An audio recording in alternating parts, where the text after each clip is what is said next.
পরের দিন যাবে, পরের দিন হলো একাদশী। যেমন কাল একাদশী জানো তো, কজন করবে? কই একবার হাতটা তোলো তো দেখি। ও আর হাত ওঠেনি কেন? আচ্ছা বলো তো দেখি, সংসার সুখের হয় পুরুষের গুণে। পুরুষের গুণে?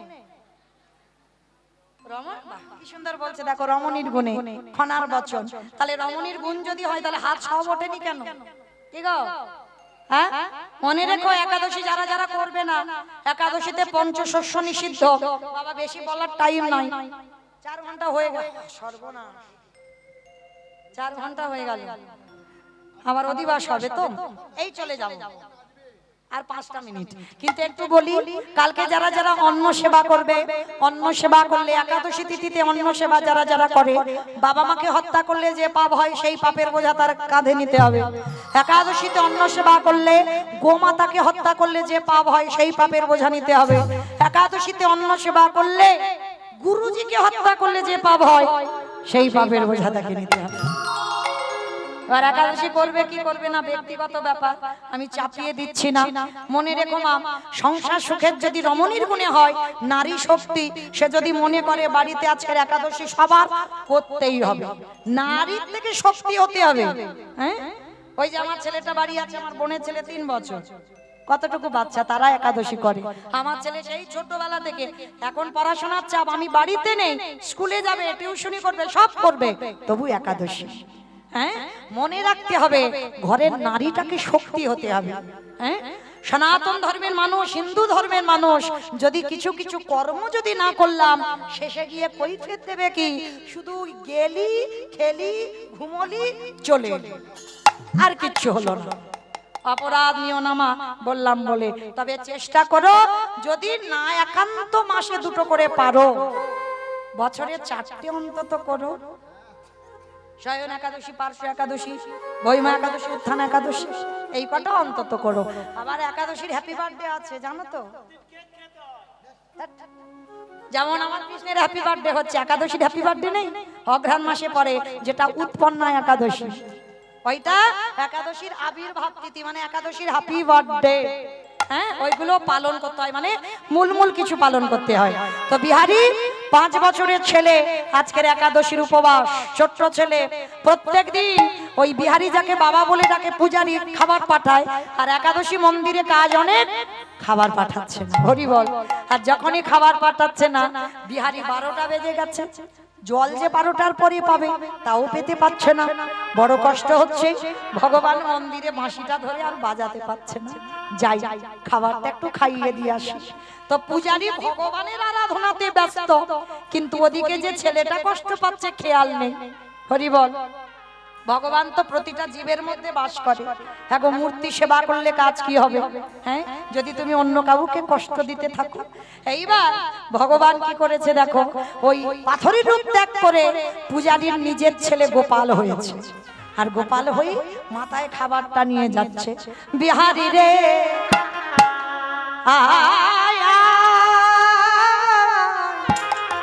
একবার আমার হাতে প্রসাদে পেয়ে যা।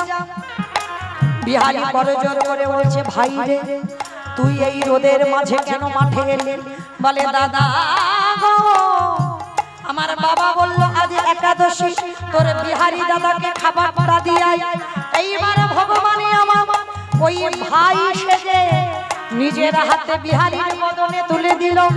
বিহারী নিজে মাখিয়ে প্রসাদীটা ভাইয়ের বদনে তুলে দিল।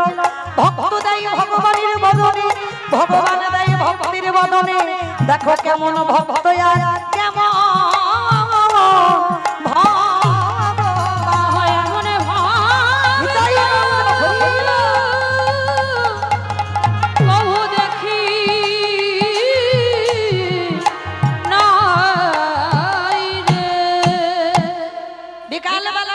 বাড়িতে ফিরে বাবাকে ডেকে বলছে, বাবা আমার ওইটুকু ভাই গোপালকে মাঠে পাঠিয়েছিলে কেন?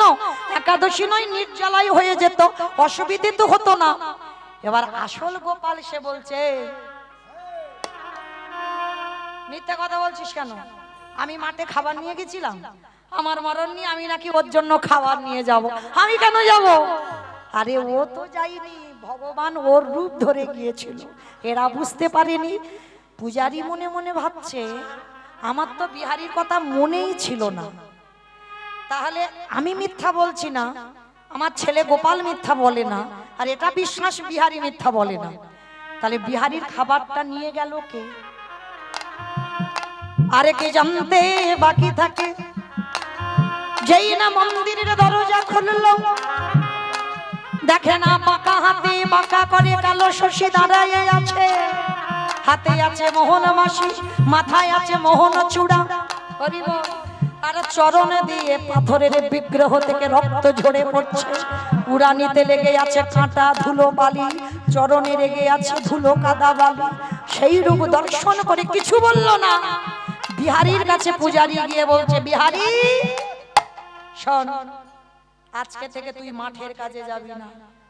বাবা, মাঠে না গেলে আমার মার মাইনে দিয়ে আমার মার দুঃখ মোচন করতে পারবো না, আমি মাঠের কাজে না গেলে আমি মাইনে পাবো। বললাম যাবি না তো যাবি না, তোকে কি করে বোঝাবো? তোর জন্যই আমার গিরিধর মাঠে নেমেছে, আমার জানতে বাকি নাই, আমার ছেলের রূপ ধারণ করে তোকে খাইয়ে দিয়েছে। যাবি না, আজকে থেকে আমার মন্দিরের দারোয়ানগিরি করবি, আমার কৃষ্ণ ঘুমাবে, তুই পাহারা দিবি। ও পাহারা দিবি, ঠিক আছে তাই হবে। বিহারীর আনন্দ, বাবা চাকরির প্রমোশন হলো, মাইনে বেড়ে গেল। গরু চালাচ্ছিল, ওর মাইনে আলাদা, আর এবার দারোয়ান হয়েছে, ওর মাইনে আলাদা, মানে প্রমোশন হলো তো চাকরি। এইবার প্রতিদিন বিহারী একটা লাঠি ধরে দরজায় বসে থাকে। হঠাৎ একটা বুড়ো আর বুড়ি এসেছে, গভীর রাত, এসে বলছে বিহারী দরজা ছেড়ে দে, ভিতরে যাব। তা বিহারী করজোর করে বলছে, বুড়ো এখন যাওয়া যাবে না, কৃষ্ণ ঘুমাচ্ছে, বসিয়ে রেখেছে। আবার আধা ঘন্টা পরে 8 জন মেয়ে এসেছে, সব শীতেতে সিঁদুর, হাতে শাঁখা, এসে বিহারীকে বলছে, বিহারী দরজা ছেড়ে দে, ভিতরে যাব, দেখা কর। ছি ছি ছি ছি, হ্যাঁ গো তোমরা কিরকম নারী জাতি, সব তো দেখছি শীতেতে সিঁদুর আছে, হাতে শাঁখা আছে, মানে তোমাদের ঘরে স্বামী আছে, তোমাদের লজ্জা করে না? একটা পরপুরুষ ঘুমোচ্ছে, তার কাছে এসেছো? হ্যাঁ যাও বলছি, চলে যাও আগে। ওই 8 জন মেয়ে বলে উঠলেন, শোন বিহারী, সতী তারাই হয় এই জগতে যাদের 2টি করে পতি। ও মায়েরা, কার কার 2টো স্বামী একবার হাত তোলো তো দেখি। যাদের একটা স্বামী সে নারী অসতী, যার 2 স্বামী সেই সতী। বলো, হাত উঠছে না, তার মানে তোমরা কি সব অসতী? অসতী নয় মানে আলাপ হলা তো লজ্জা হচ্ছে, হ্যাঁ একটু শরমের ব্যাপার আছে না। তো মায়েরা, এ জগতে সতী নারী তারা যাদের 2 পতি আছে। কিরকম? যাদের ঘরে পতি আর বাইরে পতি। ঘরে পতি আর বাইরে পতি কিরকম? ঘরের পতিটাকে কোন ঘর? ওই ইট বালি সিমেন্টে গাঁথা ঘর না, এই রক্ত মাংসে দেহে গড়া ঘর। এই দেহে গড়াতে পরমাত্মা রূপী ভগবান বাস করে। বাম দিকে হাত দেন, ধপ ধপ ধপ, ওটাই তো একটা পতি। যদি ওই পতিকে ভালোবাসতে পারো, আর এটা ঘরের পতি আর বাইরের পতিটাকে অগ্নি সাক্ষী করে বাবা যার হাতে দিল, ওইটা বাইরের পতি। যদি কোন নারী ঠিক ঠিক এই 2 পতির চরণ ভজন করে, এই জগতে তারাই হয়ে যায় সতী নারী। এই জগতে তারা হয় সতী নারী। আস্তে এইবার বিহারী 8 জনকে বসিয়ে রেখে আবার পরে আধা ঘন্টা পরে এক রূপ ও লাবণ্যময়ী নারী এসেছে।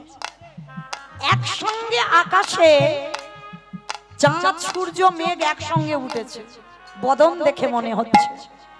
নয়নের কাজল হলো ঘন ঘটা মেঘ, কপালে চন্দন হলো চাঁদ, ললাটে সিঁদুর হলো সীতার সিঁদুর হলো সূর্য, একসঙ্গে বদনে উঠে আছে। বিহারী অপলক নয়নে চোখ ফেরাতে পারছে না, করজোর করে যার চরণে আমার গোবিন্দ লুটায়, সেই লুটিয়েছে বিহারীর চরণে। একবার কৃপা করে দরজা ছেড়ে দে, ভিতরে যাব। ও মেয়ে, লজ্জা শরম নাই? পরপুরুষের কাছে রাত্রিবেলা এসেছো? বলে আমি রোজ আসি। তুই গিয়ে জিজ্ঞেস কর। বলে ঠিক আছে, আমি বলি, তারপরে তোমাদের যেতে দেব, এখানে দাঁড়াও। এইবার দেখেন বাবা ঘটনাটা কেমন হয়।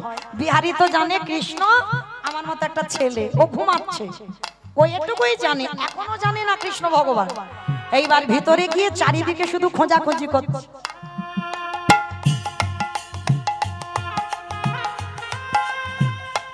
বালিশ নাই, মশারি নাই, বিছানা নাই, কিচ্ছু নাই। বড় বিগ্রহ তো, মানসিক ভাবে শয়ন দেওয়া, হ্যাঁ, শয়নের কিছু জিনিস পাচ্ছে না। তাহলে কই? আমি তো পাহারা দিচ্ছিলাম, কৃষ্ণ তো কোথাও যাবার কথা নয়, কোথায় গেল বলো তো? আর ভগবান পাথর রূপ ধরে মুচকি মুচকি হাসছে। এবার আমাকে দেখা দিতে হবে, এর সরলতায় আমাকে যেতেই হবে। এইবারে পিছনে ভগবান পাথর রূপে ত্যাগ করে সচল বন্ধু হয়ে পিছনে ডাক দিল, ওরে বিহারী রে, ওরে বিহারী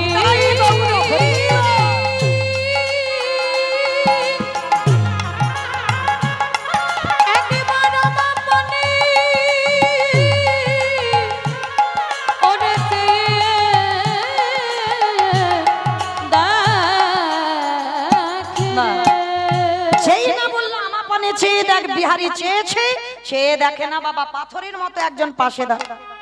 কে গো তুমি? বলে আমি তো তোর বন্ধু। দূর, তুমি বন্ধু হবে কেন? তুমি তো কৃষ্ণ, ভগবান কৃষ্ণ, তুমি তো আমার বন্ধু নয়। ওরে বোকা, যেই ভগবান কৃষ্ণ সেই তো তোর বন্ধু। বলে না, আমি মানি না।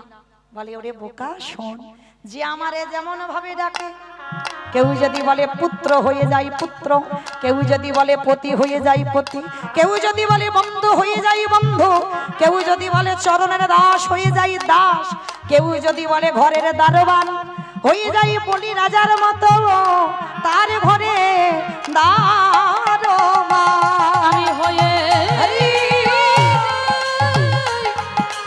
বলি রাজার মতো বেশ। এইবার বলে কৃষ্ণ আচ্ছা দাঁড়া দাঁড়া দাঁড়া, তার মানে আমি এত বোকা? বলে তুই তো বোকা নয়, তুই সব থেকে চালাক। তোর চালাকিতে তো আমি আবার নতুন করে লীলা করতে এলাম। যে লীলা সম্বরণ হয়ে গেল, যে ভগবান দেহত্যাগ করলো 125 বছর বয়সে, সেই লীলা আবার করতে হচ্ছে। তাহলে তুই চালাক নয়? আচ্ছা কৃষ্ণ, বাইরে ওই বুড়ো বুড়ি দুটো কেড়ে দাঁড় করিয়ে রেখেছি। বলে ওটা বুড়ো বুড়ি নয়, ওটা শিব আর দুর্গা। শিব দুর্গা? বলে হ্যাঁ। আর হ্যাঁ রে, 8টা মেয়ে যে দাঁড় করিয়েছি ওরা কারা? বলে ওরা তোমার বিনোদিনীর 8 জন সখী। বলে জানিস কৃষ্ণ, আর শেষে একটা মেয়ে দেখলাম রে, কি তার রূপের ছটা, চোখ ফেরানো, ওটাই আমার সব। আমি রাধা দাস রাধা দাস রাধা দাস, ইহাতে সন্দেহ আর কোটি যুগ ভজয়ে বিফল জন্ম দারে গো। আমি ওই চরণে বিক্রি হয়ে আছি সারা জীবন, খবরদার দেখবি না চোখ তুলে। ও এইবার বুঝতে পেরেছি। হ্যাঁ রে কানাই, প্রত্যেক দিন ডাকিস, কি হয় রে? বলে এই মন্দিরে যুগল নৃত্য হয়। যুগল নৃত্য? হ্যাঁ রে কানাই, আমার একটু দেখাবি? হ্যাঁ দেখাবো। আচ্ছা ঠিক আছে, দাঁড়া দাঁড়া দাঁড়া দাঁড়া, দেখবো। দেখবার আগে মাইনেটা দিবি না? কি রে, অনেক দিন হয়ে গেল মাইনে দিসনি, মাইনেটা দে। বল কি মাইনে চাস? শোন, দুরকম মাইনে লাগবে, একটা গরু চড়ানোর মাইনে আর একটা মন্দিরে দারোয়ানের মাইনে। ঠিক আছে, আগে গরু চড়ানোটা চা। ওরে কানাই রে, প্রথম মাইনে যদি দিতে হয়, আমার জনম দুঃখিনী বর্ধমানে বসে বসে কাঁদে। কানাই রে, যেদিন আমার মায়ের নিদানের সময় হবে, যেদিন আমার মার চরণ দুখানা তোর কাছে যাবে না, যেদিন আমার মায়ের হাত দুটো তোর সেবায় লাগবে না, যেদিন আমার মা চোখে আর তোকে দেখতে পাবে না, কানে শুনতে পাবে না, জিহ্বায় বলতে পারবে না, চারজনা বাঁশের দোলায় নিয়ে যাবে। বন্ধুরে, প্রথম মাইনে যদি দিতে হয়, আমার মাকে ভব নদী পারে করে করে দিবি। আমি আর তো কিছু না না, আর তো কিছু চাহি না রে, হাত ধরে ভব নদী পার করে দিবি। তথাস্তু, তোর মাকে কৃপা করলাম, আর বল কি চাস? এই এবার মন্দিরে দারোয়ান হয়েছিলাম, ওইটা দে, বল কি চাস? ওরে কানাই রে, যার জন্য তোরে দেখা পেলাম। ও মা, কার জন্য দেখা পেল? গুরুদেব। গুরুদেব তো কান্ডারি হয়ে যদি বে না নিয়ে যেত, দেহ যদি শুদ্ধ না হতো, তাহলে কি ভগবত কৃপা হতো? আর গুরুদেব দক্ষিণা চেয়েছিল, বাবা মনে আছে? আজকের বিহারীর মনে পড়েছে। কানাই রে, দ্বিতীয়বার মাইনে যদি দিতে হয়, আমার গুরুদেবের নামটাকে জানো, চরণের ধারে ধারে না লিখে রাখবি। চরণের ধারে ধারে না লিখে রাখবি, যেন ধুয়ে মুছে দিস না বন্ধু। চরণের ধারে ধারে না লিখে রাখবি। আস্তে, ভগবান বলছে, হ্যাঁ রে বিহারী, মাকে কৃপা করলাম, গুরুজিকে কৃপা করলাম, তা তুই কিছু চা। বলে আমি কেন চাইবো? আমি তো সব থেকে বড় ধনী। ও মায়েরা, পৃথিবীতে কে ধনী গো সব থেকে? যাদের অনেক টাকা আছে তারা ধনী। এ জগতে কৃষ্ণ প্রেমে সম্পদে যেজনে অর্জন করে, এ জগতে সেই তো ধনী, এ জগতে সেই তো ধনী, এ জগতে সেই তো ধনী, এ জগতে সেই তো ধনী। ভগবান বলল, তুই চাইলি না, আমি নিজে থেকে দি। বলে কি দিবি কানাই? এতদিন বৃন্দাবনে আমি বঙ্কুজি ছিলাম, আজকে থেকে তোর নাম আমার নামে জুড়ে দিলাম, আর জুড়ে আমি নতুন করে প্রতিষ্ঠিত পেলাম বৃন্দাবনে। বঙ্ক বিহারী লাল কি, বঙ্ক বিহারী লাল কি, বঙ্ক বিহারী লাল কি। এই বলেছিলিস তোদের এই মন্দিরে নৃত্য হয়, একটু দেখাবি যুগল?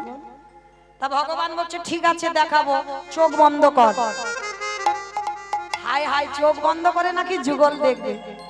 ও মাইরা, এই জায়গাটা ভাবেন, চোখ বন্ধ করে কিছু দেখতে পাবেন? ভগবান বলছে, শোন বিহারী, সব নয়নে যুগল দেখা যায় না। দন্তের সভা সব মানে সর্বস্ব, তালবের সভা সব মানে মরা। এখানে যারা বসে আছে, দাঁড়িয়ে আছে কীর্তনীয় সম্প্রদায়, তালবের সভা সব মানে মরে গেছে। এ মরা চোখে কোনোদিন যুগলে দেখা হবে না। যুগলে দেখতে গেলে গুরুদেবের পাশে বসে কুলকুণ্ডলী জাগরিত করে তোমার আজ্ঞা চোখ খুলতে হবে। যা আছে বিশ্ব ব্রহ্মাণ্ডে তাই আছে তোমার দেহ ভাণ্ডে। নবদ্বীপ, বৃন্দাবন, হরিদ্বার, দক্ষিণ ভারত, কোথাও যেতে হবে না। যে নিজেকে চিনতে পেরে যায়, সে হৃদয়ে মাঝে গোবিন্দ দর্শন করে।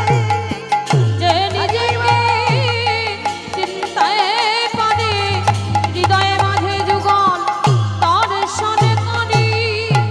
ভগবান বলল, চোখ বন্ধ কর। বাহ্যিক চোখ বন্ধ হলো, জ্ঞান চোখ খুলে গেল। আর যেই জ্ঞান চোখ খুললো, সাক্ষাতে বিহারী লাল দেখলো শিব দুর্গা পাহারাদার, ওই যে দেবী ঘট আর ডাব, বাবা ভোলানাথ আর জগৎ জননী মা, আর দেবী ঘটের ভিতরে গঙ্গা জল, তিনজনের সামনে আছে। দেখেন পিছনে আমার মাধব যুগলে দাঁড়িয়েছেন, সখীরা অষ্টসখী পরিবৃতা হয়ে দাঁড়িয়েছেন। ভক্তরা নয়ন ভরে দর্শন করলেন যুগল। হরি বল, মনে চাহে প্রাণে চায়। ভগবান আসবে এই কুঞ্জে, কুঞ্জটা তো সাজাতে হবে, না সাজালে ভগবান বসতে পারবে? পারবে না। তোলো দেখি হাত সবাই। আমার বিদায় কাল চলে যাব, আপনাদের সঙ্গে কবে আবার সাক্ষাৎ হয়। সবাই যাবার সময় সবাই একসঙ্গে তালে তালে করো তালি, কেমন?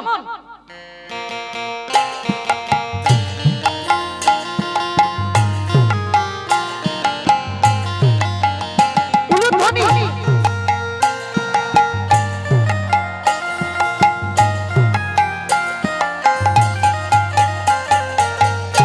চাহে প্রাণে চায়, মনে চাহে প্রাণে চায়, দিলে যায় যাবে গো। তোমরা কুঞ্জ সাজাও গো, আজ আমার প্রাণনাথ আসিতে পারে। তো সাজাও গো, আজ আমার প্রাণনাথ আসিতে পারে। বসন্ত সময়ে কোকিল ডাকে বহু সুরে, বসন্ত সময়ে কোকিল ডাকে কুহু সুরে। যৌবন বসন্ত আমার রইতে নারী ঘরে, যৌবন বসন্ত আমার রইতে নারী ঘরে। তোমরা কুঞ্জ সাজাও গো, আজ আমার প্রাণনাথ আসিতে পারে। কুঞ্জ সাজাও গো, আজ আমার প্রাণনাথ আসিতে পারে। আতরে গোলাপ সুবাস চন্দন ছিটাইয়া দাও ঘরে, আতর গোলাপ চুয়া চন্দন ছিটাইয়া দাও ঘরে। আতরে গোলাপ চুয়া চন্দন ছিটাইয়া দাও ঘরে। আতর গোলাপ চুয়া চন্দন ছিটাইয়া দাও ঘরে। এবার সাজাও গো ফুলের বিছানা পবিত্র অন্তরে, সাজাও গো ফুলের বিছানা পবিত্র অন্তরে। তোমরা কুঞ্জ সাজাও গো, আজ আমার প্রাণনাথ আসিতে পারে। আসতে ভগবান আসবে বিশ্বাস আছে তো? এবার শুভ অধিবাস হবে, সবাই হাত দুটো তোলো দেখি। আসিতে আসিতে পারে ভরসা অন্তরে, আসিলে আসিতে পারে ভরসা অন্তরে। আসিলে আসি ভরসা অন্তরে, আসিলে আসিতে পারে ভরসা অন্তরে। এবারে করিবে কই তাইলে কি আর সাইরা দিতামে তারে। করিবে কয় পাইলে কি আর ছাইরা দিতাম তারে। কুঞ্জ সাজাও গো, আজ আমার প্রাণনাথ নিতাই গৌর প্রেমানন্দে হরি বল হরি বল হরি বল। আজ আমার প্রাণনাথ আসিতে পারে। আসতে তাহলে মাইরা আমরা যুগলে রাখলাম, আর এই যুগলে রেখে আমরা কি শিখলাম? ভগবানকে পেতে গেলে সবাই মনে রেখো, আগে হৃদয়ে সরলতা লাগবে। শিশুর মতো যদি মনটা তোমার সরল হয়, তাহলে ভগবত প্রাপ্তি অবশ্যম্ভাবী হবে। ও মাইরা, তাহলে যাবার সময় আমার সঙ্গে একটু গাইবে? এতক্ষণ আমি আর আমার সম্প্রদায় দোয়ারি করলাম, আমরাই তো গাইলাম, আমার সঙ্গে গাইবে একটু? সবাই গাইবে তো? বেশ, তাহলে আগে আমি বলবো আর তোমরা দোয়ারি করবে, কেমন? দুহাতে তুলে বলি রে কৃষ্ণ নাম, পরিবেরে তোর সকল মনস্কাম। আমি আগে বলবো, পরে সবাই বলবে। হরে কৃষ্ণ হরে কৃষ্ণ, কৃষ্ণ কৃষ্ণ হরে হরে, হরে রাম হরে রাম, রাম রাম হরে হরে। বলো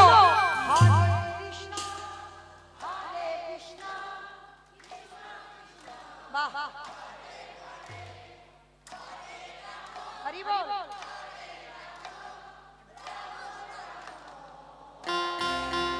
আজ হরে কৃষ্ণ হরে কৃষ্ণ, কৃষ্ণ কৃষ্ণ হরে হরে, হরে রাম রাম রাম। কিন্তু একটা ব্যায়াম হয়ে গেল, হলো না? দেখবে ডাক্তার থাকলে বলবে, একটা এক্সারসাইজ হলো, ভালো হলো। তো চলো এবার একটা ভজন গাইতে গাইতে আমি বিষয়ে যাই। এতক্ষণ আশ্রয় করলাম, বিষয়ে যাব। তো বাবা, আজকের আমার কমিটি দাদা ভাইদের আদেশ শিরোধার্য করে, যারা নিমন্ত্রিত করে এনেছেন তাদের আদেশ শিরোধার্য করে আজ আমরা আস্বাদন করব। বৃন্দাবনে বহু মন্দির আছে, যারা গেছেন বৃন্দাবন জানেন। আর বৃন্দাবনে একটা মূল মন্দির আছে, যেটা হচ্ছে বাঁকে বিহারী লালের মন্দির। আস্বাদন হবে বৃন্দাবনে বঙ্ক বিহারী লাল। তো চলো এবার আমরা ভজন গাইতে গাইতে একটু ব্রজধাম। কি মাইরা, ভজন হবে তো? সবাই যাব? কই এবার উলুধ্বনি দাও। বৃন্দাবন ধামিয়া পার, জপে যা রাধে রাধে, ও রাধে अलबेली सरकार, जपे जा राधे राधे। বৃন্দাবন ধাম অপার, জপে যা রাধে রাধে, রাধে अलबेली सरकार, জপে যা রাধে রাধে। বৃন্দাবন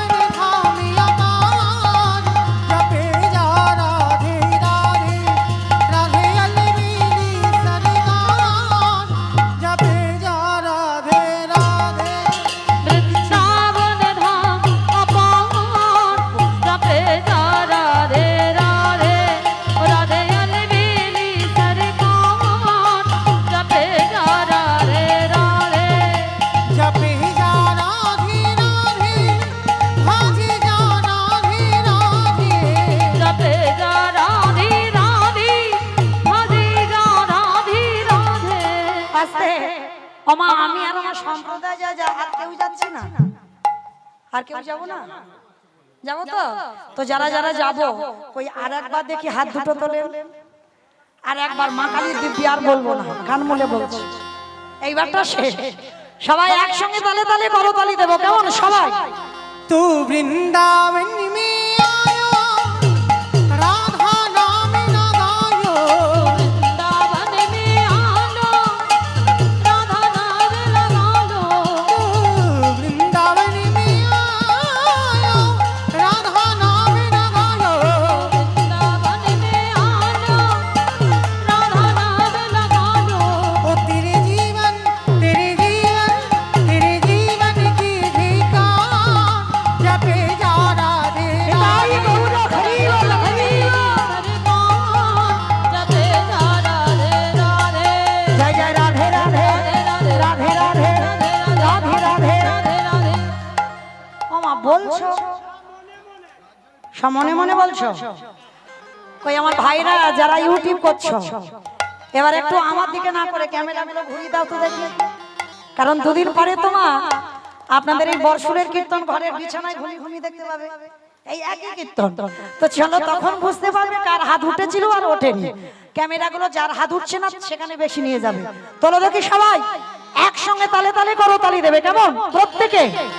জয় জয় রাধে রাধে রাধে রাধে বৃন্দাবন মে গোবর্ধন মে নিধোবন মে তাল বন মে कमल वन में ऊंचा गांव में बरसाना में राधा कुंड में श्याम कुंड में हरिद्वार में जोर से बोलो हिट से बोलो ताले वन में कमल वन में प्रेम से बोलो ओ भाव से बोलो बाके बिहारी वृंदावन धामिया पान जपे जा राधे राधे राधे अलबेली सरकार जपे जा राधे राधे ओ जपे जा राधे राधे जपे जा राधे राधे प्रेम से बोलो राधा रानी की।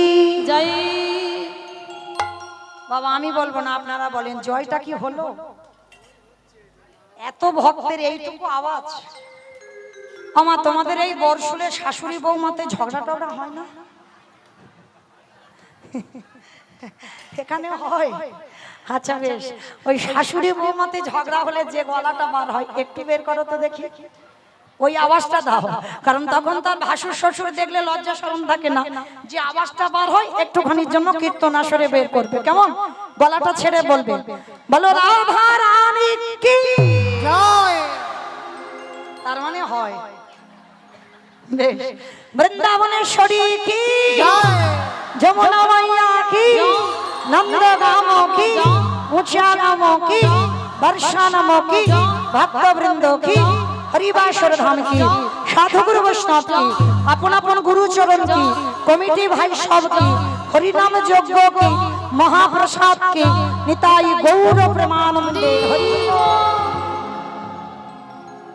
পৌঁছে গেলাম বৃন্দাবন, মধুময় ধাম বৃন্দাবনে।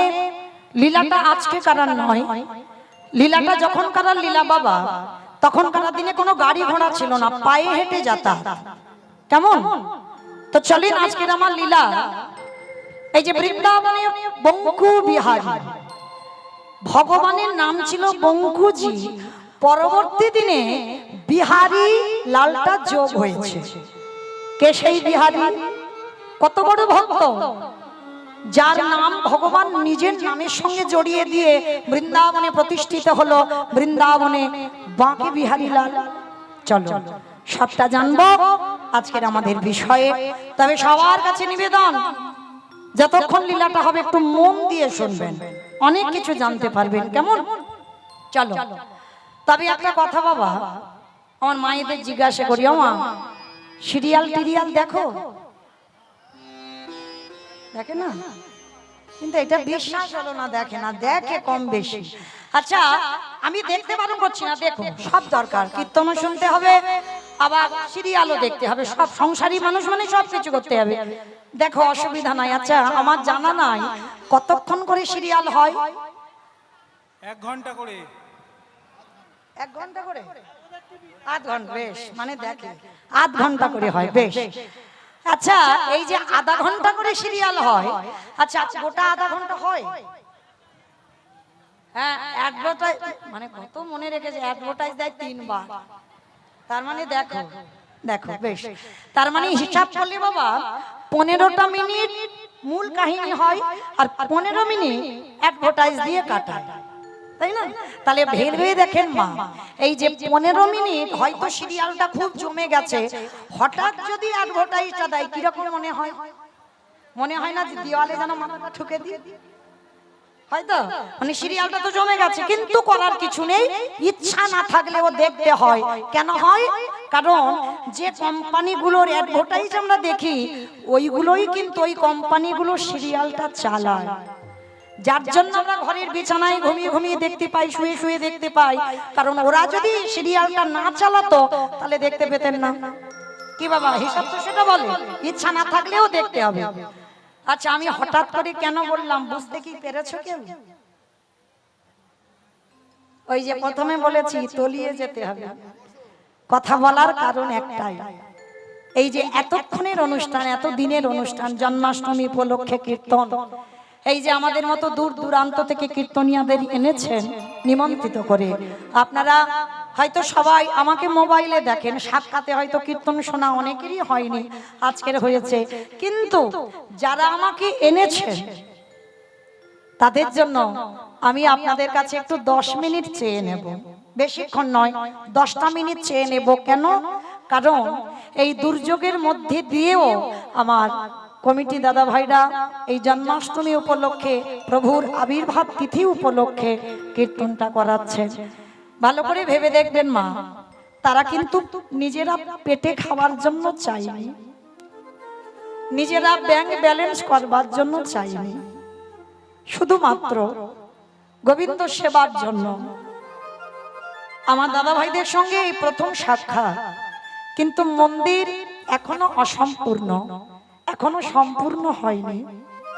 তো আমি আপনাদের মতো ভক্ত চরণে নিবেদন, যদি কেউ এমন একজন ব্যক্তি থাকে, আছে বাবা, নেই বলা ভুল হবে, আছে, জগতে অনেক অনেক ভক্ত আছে যারা, তবে যাদের আছে বাবা তারা কিন্তু দেয় না, যাদের থাকে না তারা দেওয়ার জন্য কাঁদে। তো আমার বলার কারণ একটাই, আপনারা এতজন ভক্ত আছেন, আমার কমিটি দাদা ভাইরা, ভাইয়েরা, বাবারা যারা যারা আছেন আপনাদের কাছে যাবেন। আর আমি আপনাদের কাছে কোনোদিন আসিনি, আজকের প্রথম আপনাদের চরণে আমি একটু ভিক্ষার আঁচল পাতবো, যার যেমন সামর্থ্য আছে বাবা। তবে মন্দিরের ব্যাপার বুঝতে তো পাচ্ছেন, কারণ আমি চাই যে পরবর্তীতে যেন মন্দিরটা সুন্দরভাবে তৈরি হয়ে যায়। কেউ একজন সহৃদয় ব্যক্তি যদি থাকে, আমার অন্তত ভিক্ষার আঁচলে একটু বেশি কিছু দিয়ে যাবেন। অবশ্যই আমার এই যে কমিটি দাদা ভাইরা কীর্তন করাচ্ছেন আর যে ভাইরা ইউটিউব করছেন, শুধু আমার এই ভারতে তো আমার কীর্তন চলে না, ভারতের বাইরে বাংলাদেশেও যায়, মানে আর আসাম, দিনাজপুর, জলপাইগুড়ি, এগুলো উত্তরবঙ্গেও হয়। পৃথিবীর গোটা মানুষ এই কীর্তন শুনতে এখন অভ্যস্ত। তো কেউ একজন সহৃদয় ব্যক্তি আসুক যে আমার ভিক্ষার আঁচলে একটু বেশি কিছু দেবেন, আমার কমিটি দাদা ভাইদের হাতে তুলে দেব, যাতে তারা এই মন্দিরটা সুন্দর করে তৈরি করতে পারে, তাড়াতাড়ি হয়, আর গোবিন্দ সেবার জন্য তারা যেন ব্রতী নিতে পারে। আর একটা কথা মনে রাখতে হবে মা, টাকা জমাতে গেলে ব্যাংকে জমাচ্ছ, নমিনও লাগে। নাম বলে বেশ, যারা আমার এক দাদা ভাই এসেছেন,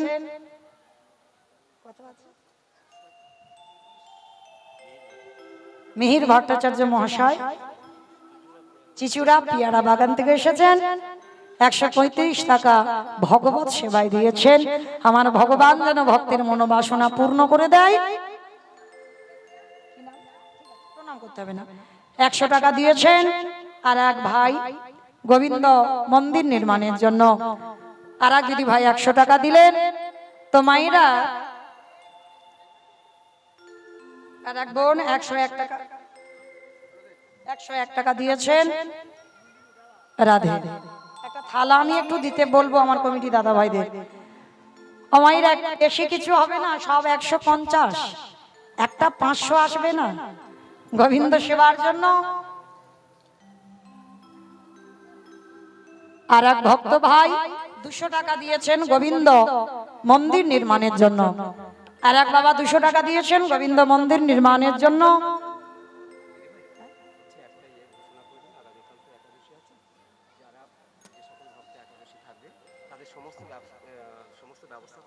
বেশ, হরে কৃষ্ণ। কালকে আর একটা ঘোষণা করি, মা একটু দাঁড়ান, একটা ঘোষণা করি, যারা কম কম কিছু দেবেন তারা উঠবেন না, তাদের কাছে আমার কমিটি দাদা ভাইরা যাবেন। একটু বেশি যারা দেবেন আসবেন। কালকের একাদশী তিথি, আপনারা যারা আসবেন কমিটি দাদা ভাইরা একাদশীর জন্য আপনাদের ব্যবস্থা রাখবেন, আপনারা আসতে পারেন। আর এক মা 200 টাকা দিয়েছেন গোবিন্দ সেবায়। কি নাম মা? রেখা মন্ডল 200 টাকা দিয়েছেন। আর এক মায়ের নাম বলা নিষিদ্ধ, 1000 টাকা গোবিন্দ সেবায় আমার গোবিন্দ মন্দির নির্মাণের জন্য দিয়েছেন। আর এক ভক্ত ভাই 200 টাকা দিলেন। 100 টাকা দিয়েছেন আর এক দাদা ভাই 150 টাকা দিয়েছেন। রাধে, 60 টাকা দিয়েছেন। আমার ভক্তিমতী মায়েরা সবাই আগিয়ে এসেছে। আমার যে ভাইরা ইউটিউব করছো অবশ্যই করে এগুলো তোমরা অবশ্যই করে ছেড়ো, কারণ জগতের ভক্তরা দেখবে যে অন্তত এমন এমন ভক্ত আছে যে গোবিন্দ সেবার জন্য তারা নিঃস্বার্থ ভাবে দান করেছেন। হরি বল। প্রত্যেকে এসে অবশ্যই করে যারা আমার আর এক দিদি ভাই 200 টাকা দিয়েছেন গোবিন্দ সেবা।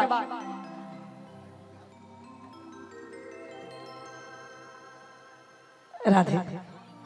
আর এক দিদি ভাই আপনারা দেখতে পাচ্ছেন সবার নাম বলাটা অসম্ভব হয়ে যাচ্ছে, কিন্তু আপনারা নিশ্চয়ই দেখছেন 200 টাকা দিয়েছেন গোবিন্দ সেবার জন্য। একটু উলুধ্বনি মাইরা প্রেম সে নিতাই গৌর প্রেমানন্দে হরি বল। হরি বল। আর এক বাবা 60 টাকা দিয়েছেন। ও মাইরা সবাই এখনো কিন্তু 500 টাকা আসেনি, 1000 টাকা এসেছে, 500 আসেনি।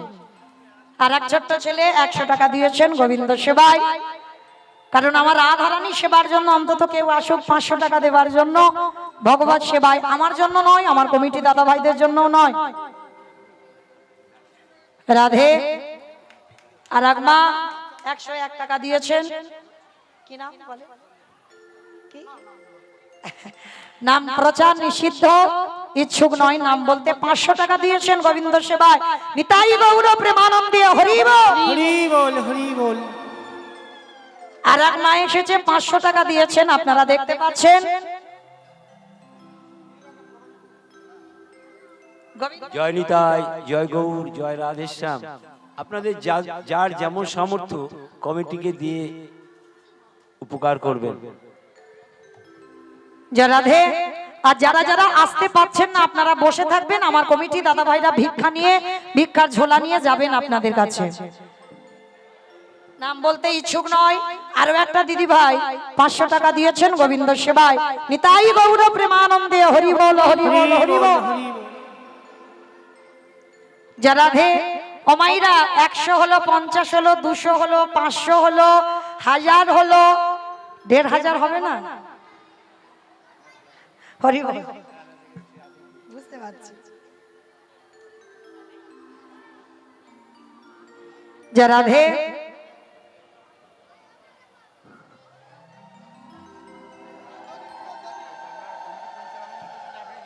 বেশ, কি নাম বলে? সুজিত মালিক। জয় রাধে। রানাগড় থেকে এসেছেন সুজিত মালিক মহাশয়। তিনি আমার রাধারানী সেবায় এই নামাবলী গীতা দিয়েছেন। আর কমিটি দাদা ভাইদের উদ্দেশ্যে আমাকে আনবার জন্য আমার এই দাদা ভাই একটা নামাবলী আর গীতা আর 100 টাকা আমার গোবিন্দ সেবায় দিয়েছেন। আমার কমিটি দাদা ভাইদের সম্বর্ধনা জানিয়েছেন।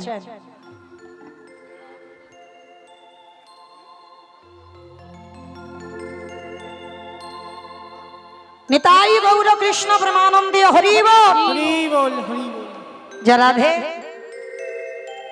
অমাইরা আর একজন অন্তত কেউ নেই ১,৫০০ দেওয়ার মতো যদি থাকে, এরপরে আমি চাইবো না, মা কালীর দিব্যি বলছে। এইটা হলে আর বলবো না। কি করব বলেন, অনেকে অখুশি হচ্ছেন কিন্তু করার কিছু নেই বাবা। ১০০ টাকা আর এক দিদি ভাই দিয়ে গেলেন, আমার ছোট্ট একটা লক্ষ্মী মেয়ে ৫০ টাকা দিয়েছেন। যে রাধে আমি বুঝতে পারছি অনেকে অখুশি, কিন্তু বাবা অপরাধ নিও না, মন্দির নির্মাণের জন্য একটু ভিক্ষা করে দিতে হবে। কারণ আমি চাই কীর্তন তো শুনতে পাবেন বা শোনেন, কিন্তু যদি ভিক্ষা না করে দিই তাহলে বাবা এই মন্দির অসম্পূর্ণ রয়ে যাবে, আমার গোবিন্দ সেবা হবে না। তাই যারা যারা আছে তো মায়েরা, আপনারা যারা কিন্তু দেননি, যদি কিছু কিছু দেন অবশ্যই অনেকটাই, তো যারা দেননি অবশ্যই করে দেবেন। আমার কমিটি দাদা ভাইরা যাচ্ছেন আপনাদের কাছে। আর এক মা ২০৫ টাকা দিয়েছে।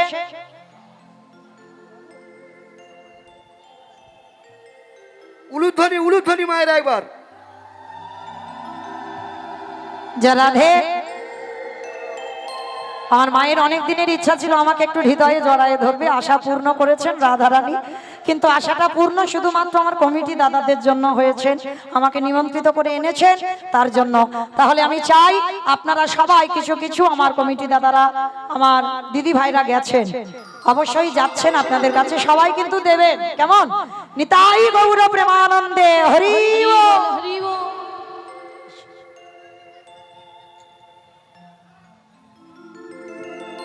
যে রাধে তো মাইরা যারা আসেননি, আমি দাঁড়িয়ে রইলাম ১,৫০০ টাকার জন্য, ওইটার জন্য আমি অপেক্ষায় আছি। একজন ভক্ত কেউ আসবে নিঃস্বার্থ ভাবে ১,৫০০ টাকা দেবে, কেমন? কারণ ওইটা এখনো বাকি আছে, ১০০০, ৫০০, ২০০ সব হলো, ওইটা না হলে একটা কিরকম মতো না। চলো এবার একটু শান্ত হয়ে যাও, একটু শান্ত ভাবে আমরা লীলা আস্বাদন করবো, একটু শান্ত হবে। এই লীলাটা আস্বাদন করতে গেলে বাবা আমাদের সবাইকে আগে যেতে হবে যে বর্ধমান কাটোয়া কাঞ্চন নগর গ্রাম। আপনারা ভাগ্যবতী, আপনারা ভাগ্যবান। কেন জানেন? কারণ ভক্তটার জন্ম হয়েছিল এই বর্ধমান জেলায়।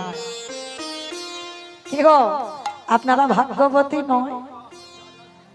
আমি তো অনেক দূরের মানুষ গো, এই বর্ধমানের মাটিতে জন্ম নিয়ে যে ভক্তের নামটা আমার ভগবান নিজের অঙ্গে ধারণ করে নিয়েছে, কে সেই ভক্ত, কি তার পরিচয়, জন্মটা হয়েছিল কেমন করে, চলো একটু শান্ত ভাবে শুনবে। কেমন বাবা? এক মন থেকে যেন দু মনটা হয়ে না যায়, শান্ত হন। রাধে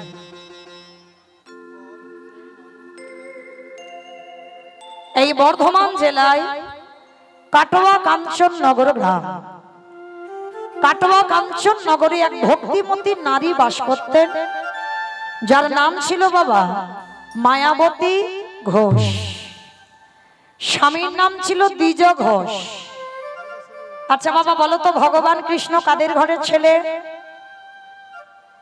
ঘোষেদের ঘরের ছেলে। আর বলো তো, যে কীর্তনটা গাইছে কাদের ঘরের মেয়ে? ঘোষেদের ঘরের মেয়ে। আর যাকে নিয়ে লীলাটা হবে সেও কিন্তু ঘোষেদের ঘরেরই ছেলে। কেমন? তাহলে চলো একত্রিত হয়ে লীলা আস্বাদন হবে। মায়াবতী ঘোষ আর দ্বিজ ঘোষ এরা ছিল বাবা প্রসাদ ভোজী।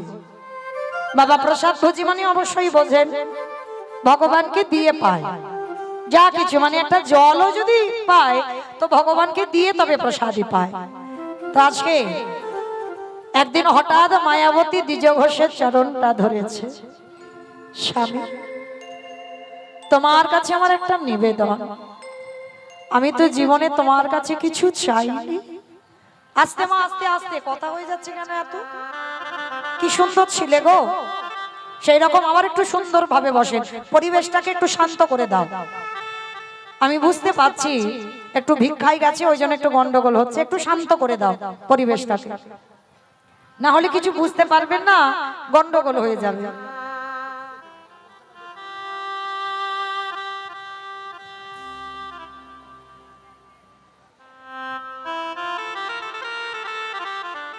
রাধে তো আজকের মায়াবতী স্বামীর দুটো চরণ ধরে বলছে, স্বামী একটা কথা বলবো। কি কথা গো? আচ্ছা, আজ আমরা দুই লোকে আছি, গোবিন্দ সেবা হচ্ছে। যেদিন আমরা দুই লোকে পৃথিবীতে থাকবো না, সেদিন আমার গোবিন্দ সেবা কে দেবে গো? ওই জন্য বলছিলাম কি বাবা, যখনই এই কথাটুকু বলেছে পুরুষ মানুষ তো বুঝতে পেরে গেছে। চুপ করো মায়া, চুপ করো। ছি ছি ছি ছি, জগতে এত কিছু চাইবার ছিল, তুমি অন্য কিছু চাইতে পারলে না, তুমি শেষে আমার কাছে একেবারে সন্তান কামনা করছো।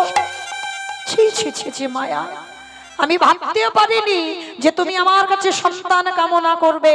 কারণ মায়া, তুমি কেন ভুলে যাচ্ছ, সন্তানের সুখ দেয় না, সন্তানের কাছ থেকে শুধু দুঃখ জ্বালা কষ্ট ছাড়া তুমি কিছু পাবে না। মায়াবতী বলছে, স্বামী তুমি বড্ড বোকা আছো।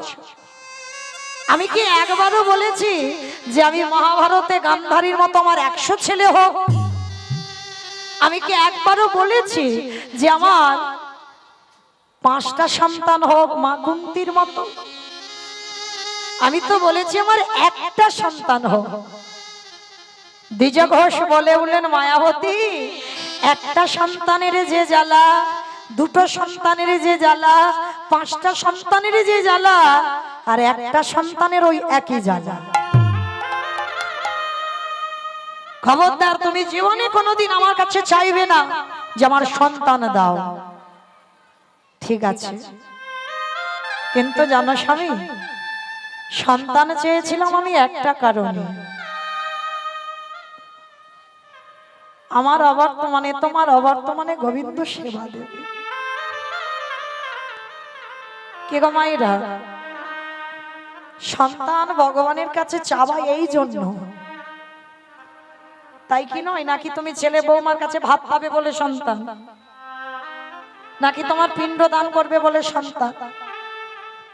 সন্তান এই জন্য চাইতে হয়, যেদিন আমি থাকবো না আমার গোবিন্দ সেবা যেন দিতে পারে। অনেকে দেখেছেন আমার ইউটিউবে একটা ছেলে আছে, 11 পড়ছে, এখন আর আনি না, একটু কম আনি, পড়াশোনা করে তো। আজকে আমি বাড়ি থেকে চলে এসেছি, বাবা বাড়িতে কেউ নেই, দাদু আর আমার ছেলে রয়েছে। সন্ধ্যাবেলায় আমার সন্তান গোবিন্দ চরণে সন্ধ্যা দিতে যাবে, ফোন করেছে, মা কি করতে হয় বলে দাও। সন্তান জন্ম দিলে হবে না বাবা, যে সন্তান গোবিন্দ সেবায় না লাগে,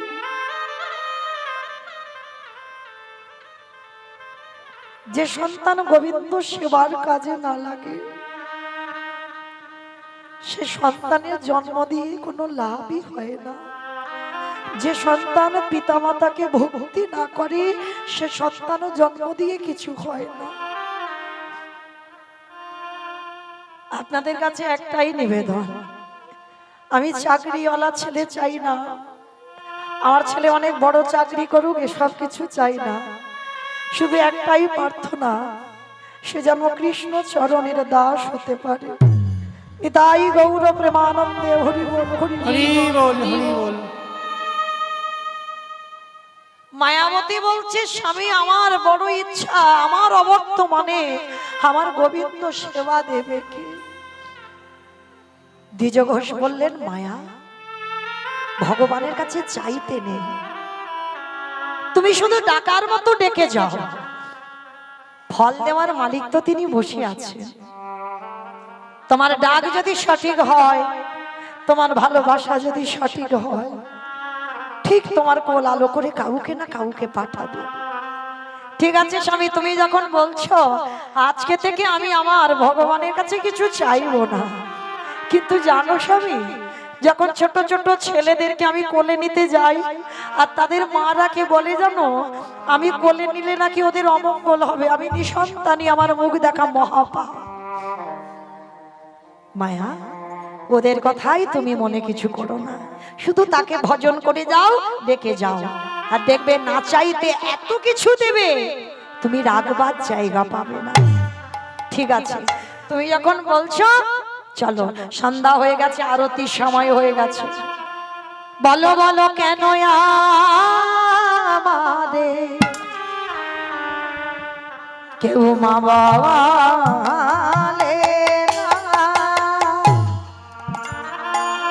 আমি কেঁদে কেঁদে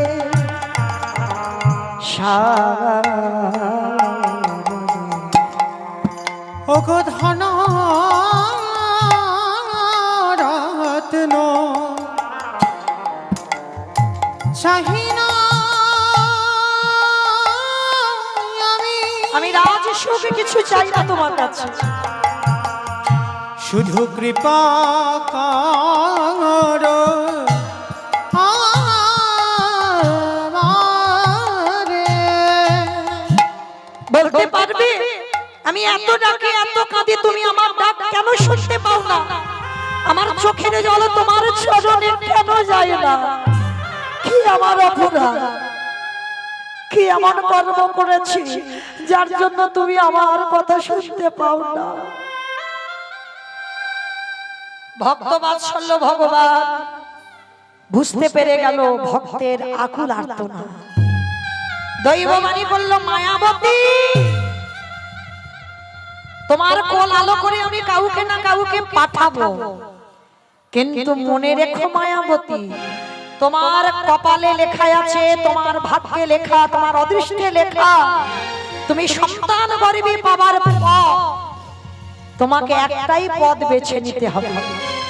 সন্তানকে বাঁচাতে গেলে চিরজন্মের মতো তোমার স্বামী হারাতে হবে, আর যদি তুমি তোমার স্বামীকে বাঁচাতে চাও তাহলে চিরজন্মের মতো তোমার গর্ভের সন্তান গর্ভেই মারা যাবে।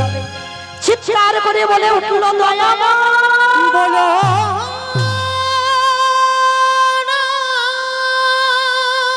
চুপ করো, চুপ করো, তুমি অমন করে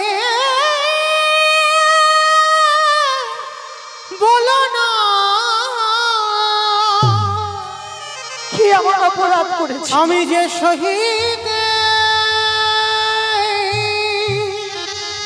পারিব না।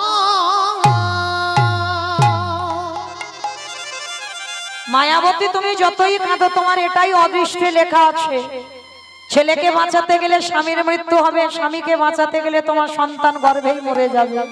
তো আমি কথা দিলাম তোমার ভক্তিতে আমি সন্তুষ্ট, তুমি কাকে চাও, সন্তান না স্বামী? বলো কাকে চাও? কি গো মায়েরা, কত বড় একটা নারী জীবনে পরীক্ষা ভাবে, একদিকে একটা নারীর স্বামী, একদিকে সন্তান। আচ্ছা মা, আপনাদেরকে প্রশ্ন করি, নির্দ্বিধায় বলবেন, আপনারা সন্তানকে বেশি ভালোবাসেন সন্তান পাওয়ার পর, সন্তানকে বেশি ভালোবাসেন না স্বামীকে বেশি ভালোবাসেন? ভেবে বলবেন। স্বামীকে। একজন মা বলল স্বামীকে, দুজনাকে। বা মন ডাকা কথা, মানে কেউ রেগে যাবে না, দুজনকেই ভালোবাসে, কিন্তু কম বেশি হবে মা, 19-20। বলো কাকে বেশি ভালোবাসো? এইদিকে বলতে পারছো না? অনেকের মুখে এসে আছে কিন্তু বলতে পারছে না, কেন জানো? তার স্বামী হয়তো দাঁড়িয়ে দাঁড়িয়ে দেখছে আমার বউটা কি বলে, দেখি। এটা বাস্তব বাবা, সে কিন্তু দেখছে আমার বউ কি বলে, দেখি। আর রাত্রেবেলা গিয়ে ব্যবস্থা হবে। তুমি মৌমিতা দি জিজ্ঞেস করলো, তুমি বললে সন্তান ভালোবাসি, আমায় বাসো না, দরকার নেই, তোমার সঙ্গে সংসার আর হবে না, হবে তো? কিন্তু না, প্রথমেই বলে দিয়েছে এখানে আমাদের একটাই পরিচয়, আমরা কৃষ্ণ দাস। কেউ স্বামী নয়, কেউ ভাসুর নয়, কেউ শ্বশুরও নয়। এসেছো একা, যাবে একা, কৃষ্ণ ভজন তোমার সাথী হবে। তাহলে এখানে যে কথাটা বলবে বিচার বিবেচনা করে বলতে হবে। বেশিরভাগ মা, এখানে যদি ভোট করা যায় বাবা, বেশিরভাগ মা বলবে আমি সন্তান একটু বেশি ভালোবাসি। কারণ যে মা 10 মাস যাতনাটা পেয়েছে সে মা জানে কতটা বেদনা। তবে স্বামী ভালোবাসি না কিন্তু একবারও বলিনি বাবা, স্বামী বাসি। স্বামী যদি 19 হয়, সন্তান 20 হবে, একটু বেশি হবে। কারণ মা যারা হয় তারা জানে মাতৃত্বটা কেমন হয়। তবে আর একটা কথা বলি বাবা, মা জন্ম দিলে মা নয়, এইটা মনে রাখতে হবে। জন্ম সন্তান দিয়েছো মানে মা না, মায়ের মতো মা হতে হবে। যেটা রামায়ণে ছিল কইকেয়ী মা। বাইরে দেখে বিচার নয়, ভিতরে গিয়ে বিচারটা করো। মা ছিল কইকেয়ী মা। অনেক কাহিনী আছে বাবা, বললে আজকে সারা রাতে ফুরাবে না। যাই হোক, আবার দেখা হলে ওদিকে যাব। মানে বলতে বলতে তো শাস্ত্র কথা ফুরাবে না, মানে সারা রাত হয়ে যাবে কিন্তু কীর্তন আর শেষ হচ্ছে না। যাই হোক, আবার দেখা হলে আলোচনা হবে ওদিকটা নিয়ে। তো আজকে মায়াবতী মা আমার এক বাক্যে বলেছিল, প্রভু তুমি আমার সন্তান দাও। ভগবান চমকে উঠেছিল, মায়াবতী তুমি তো এখন সন্তানটাকে জন্ম দাওনি, তাহলে তার প্রতি মায়া নেই, তার প্রতি তোমার স্নেহ রইল না। তার আগে তুমি বলে দিলে তুমি তোমার স্বামী নয় সন্তান চাও। বলে হ্যাঁ। কেন বললে এত বড় কথা? কারণ এ সন্তান আমার জন্য নয়, এ সন্তান তোমার সেবার জন্য। তাহলে তোমার সেবার জন্য যদি আমাকে সারা জীবন বৈধব্য জ্বালা পেতে হয়, আমি বৈধব্য জ্বালা নিয়ে এইটুকু তো জানবো যে আমার প্রভুর জন্য আজকের এই দশা। আমি হাসতে হাসতে মেনে নিলাম, ঠাকুর তুমি আমার সন্তানটাকে বাঁচাও। বাহ, ভগবান দৈববাণী করে বলল, তথাস্তু মায়া, তাই হবে। তোমার কোল আলো করি আমি একটা পুত্র সন্তান পাঠাবো। তবে মনে রেখো, যেদিন তোমার স্বামী তোমার গর্ভের সন্তানের কথা জানতে পারবে, সেই দিনই তোমার স্বামীর মৃত্যু হয়ে যাবে। কত বড় একটা নারী জীবনে পরীক্ষা দেখো মা। একটা নারী কতদিন গর্ভ লুকাবে? জোর 5 মাস, এরপরে তো বহির প্রকাশ হবে। হঠাৎ একদিন দুপুর বেলা দ্বিযোগ হয়ে শেষে বলছে, মায়া মায়া মায়া, হে কি গো, এত আনন্দের খবর, এত এত আনন্দ আমাদের, তুমি একবারও আমার বলার প্রয়োজন মনে করলে না? কেন গো মায়া, তুমি যেমন মা হবার আনন্দ উপভোগ করবে, আমি কি বাবা ডাক শুনতে চাই না? কেন তুমি আমাকে বলনি? স্বামী বলে যাচ্ছে, আর এদিকে মায়াবতী মা ঢুকরে ঢুকরে কাঁদছে। একে মায়া, তুমি এত কাঁদছো কেন? আর তোমাদের কাঁদার দিন নয় গো, এবার আমাদের হাসির দিন, আনন্দের দিন। কিন্তু তোমার চোখে জল কেন? স্বামী, তুমি আমার আজকের এই গর্ভের সন্তানের কথা জেনে গেলে মানে আজই দৈব দুর্ঘটনা, তোমার মৃত্যু হয়ে যাবে। কথাটা বলা শেষ, হঠাৎ অজানা জ্বর এসে দ্বিজ ঘোষের শরীরে প্রবেশ। হঠাৎ দাঁড়িয়ে থাকতে থাকতে হঠাৎ করে বুকের যন্ত্রণা, এত বুকের যন্ত্রণা হচ্ছে আর সহ্য করতে পারছে না। দ্বিজ ঘোষ বলে উঠলেন, মায়াবতী মায়াবতী মায়াবতী, আর বুঝি আমি বাঁচবো না মায়া, তোমার অদৃষ্টে লেখা সফল হয়ে গেল, আমি চলে যাব মায়া। অসহ্য জ্বালা, অসহ্য যন্ত্রণা মায়া, একটা কথা দাও মায়া, তুমি আমাকে, আমার সন্তান তোমার গর্ভে রইল, আমার মৃত্যুর পর এই সমাজ তোমাকে দ্বিচারিণী করে দেবে, এই সমাজ তোমাকে কলঙ্কিত করে দেবে। তুমি কথা দাও, আমার মৃত্যুর মুখে তুমি প্রতিজ্ঞা করো, এই সন্তান তোমার গর্ভ থেকে ভূমিষ্ঠ হওয়ার পর ওকে করে তুলবে তুমি কৃষ্ণ ভক্ত। কথাটা বলে দ্বিজ ঘোষের মৃত্যু হয়ে গেল।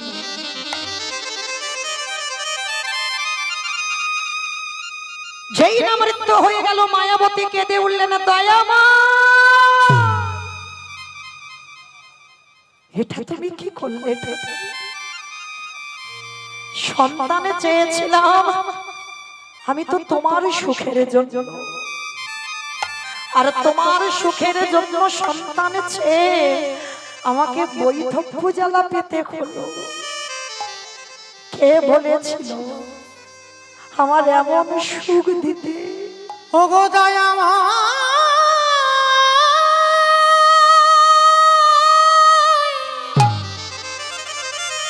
ফিরিয়ে দাও। প্রভু যে জন তোমায় ভালোবাসে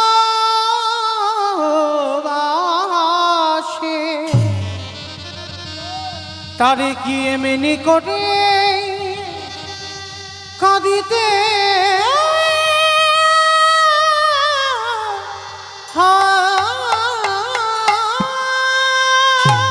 আমি চাইনি তোমার কাছে এই সুখ, আমি চাইনি তোমার কাছে এই সংসার। আমি কেন তুমি সবকিছু আমার কাছ থেকে কেড়ে নিলে? সুখের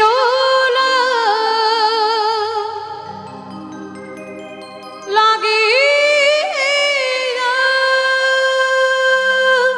ফিরিয়ে দাও, ফিরিয়ে দাও।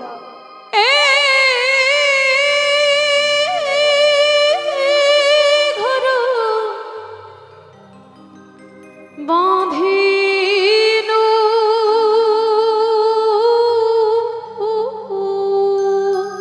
স্বামীর মরা দেহটাকে মাথাটা কোলে করে নিয়ে কাঁদছে। অনালি আমি তোমার কাছে এই সুখ চাইনি, কোনদিন চাই উড়িয়া গেল রে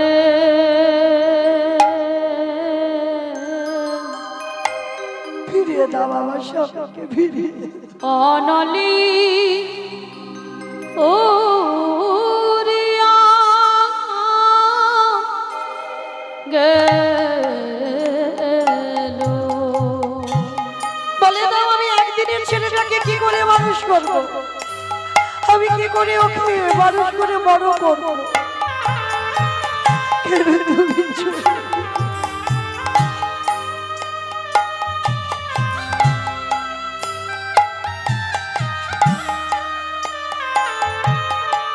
ফিরিয়ে দাও। আমি ও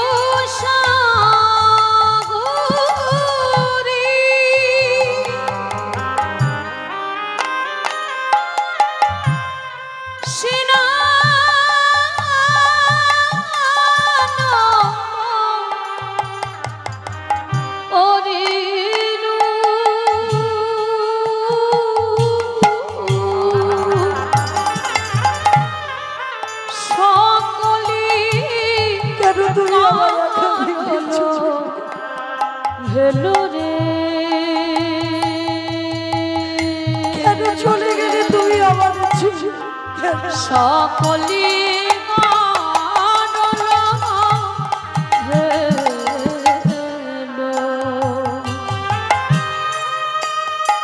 নিতাই বাবুরা প্রেমানন্দে হরি বল, হরি বল, হরি বল।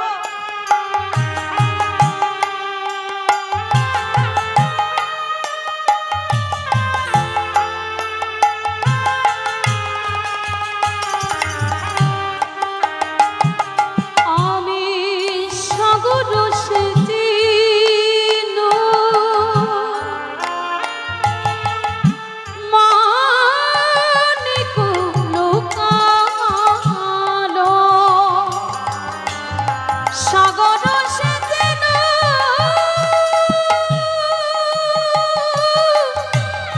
ওকে বের করে দে গ্রাম থেকে, বের করে দে। ওই মা অধিচারিণী কলঙ্কিনী অসতী। লুকানো এই অভাগিনী করম দোষরে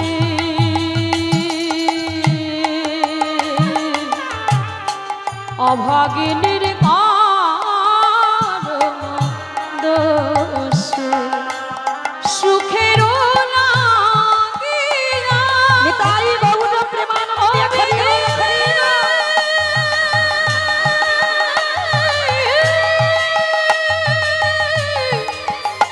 আমি ধীরে ও বিধিরে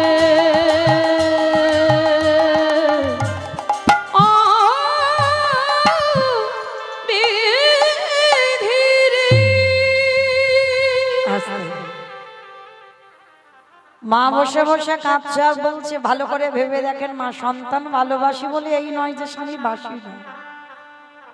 যতদিন মাথাতে ছাতা থাকে ততদিন চিন্তা থাকে না, আর যেদিন তোমার ছাতাটা সরে যাবে চিরজীবনের মতো তুমি কাঙাল হয়ে যাবে, চারিপাশটা অন্ধকার নেমে আসবে।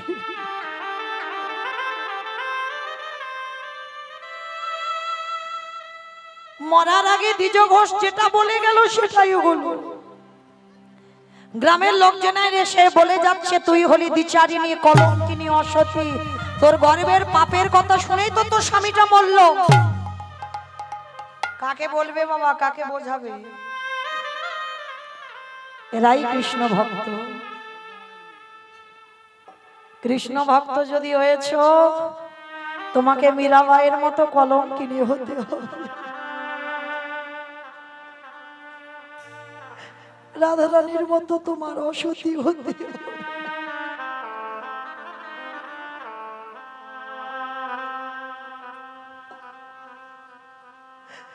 বসে বসে কাঁদে আর বলে, দয়াময়,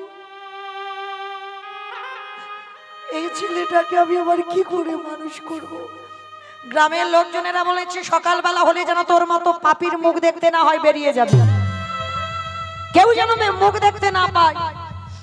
স্বামীর দাহ কাজ সম্পূর্ণ করে যার বাড়িতে একটু খিদের জন্য যায়, ভিক্ষাই তো ওদের সম্বল, কোনো কিছু নেই বাবা। কারণ কৃষ্ণ ভক্তরা তো বড় লোক হয় না।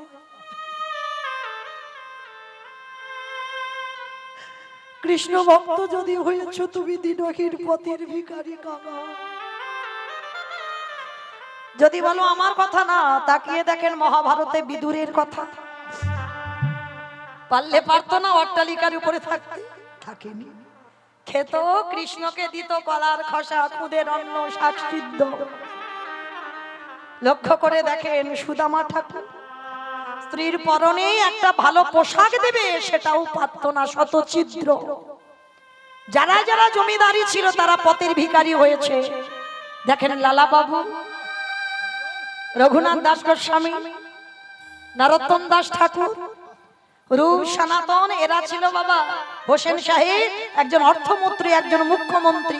কত টাকা মাইনে ছিল তাদের, সবকিছু ত্যাগ করে দিয়ে কৃষ্ণ পাবার লালসায় ছুটে চলল বৃন্দাবন। নিতাই গৌর প্রেমানন্দে হরি বল। তাহলে কৃষ্ণ ভজনের পথ অবলম্বন করতে গেলে রাজ অট্টালিকাতে বসে ভজন হয় না, তোমাকে নামতে হবে পথের ভিখারি হয়ে। আজকের ভিখারি করে দিল, যার বাড়িতে খেতে যায় মায়াবতী দূর দূর করে তাড়িয়ে দেয়, বেরিয়ে যা, আমরা কেউ তোকে খেতে দেব না, তুই একজন পাপিষ্ঠ নারী, তোর জন্য তো তোর স্বামীটা মরল। কিছু বলতো না, যে যা বলতো মায়া মাথা নিচু করে থাকতো। আর সবাই তো গ্রামের খারাপ হয় না।